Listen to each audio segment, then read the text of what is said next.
Welcome to the deep dive. We're here to unpack your sources and really get to the heart of the insights. Today, it's all about a big one from the 2025 FIFA Club World Cup, that round of 16 clash, Real Madrid versus Juventus, July 1st, 2025. Right, so our mission here is to pull out maybe the surprising bits, the key moments from the analysis you sent over, give you that shortcut, to understanding why this match was, well, pretty significant. Get ready to feel really informed by the end of this. Yeah, and what's interesting right off the bat, this wasn't just your average knockout game. Right here. It really showed the global pull of these clubs. Mm-hmm. Hard Rock Stadium in Miami Gardens, packed.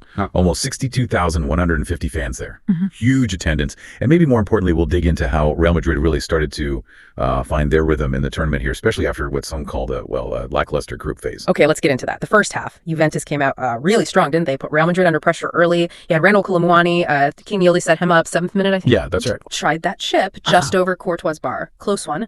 And then Yildiz himself took a shot from distance a bit later, but that one went wide. Felt like Juve were really knocking on the door. They absolutely were, which kind of begs the question, doesn't it? How did Real Madrid handle that? Did they sort of grow into it? Or because you have to give massive credit to Juventus's keeper, Michele Di Gregorio. Oh, absolutely. He was pivotal right from the start.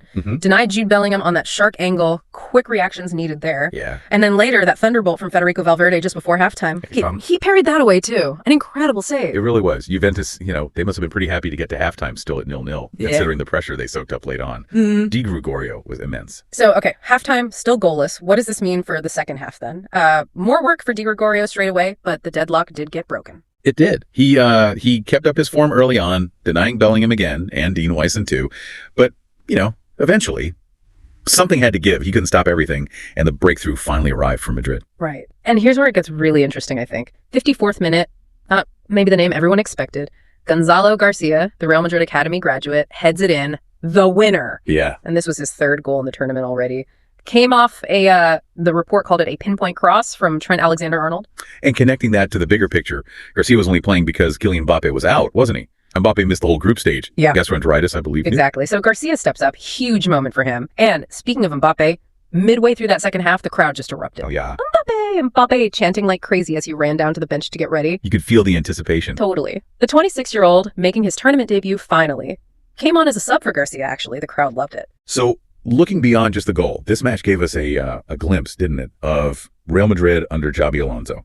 He likes that 3-4-3 formation. And after that, lackluster start they mentioned, this looked more promising. Signs of things clicking.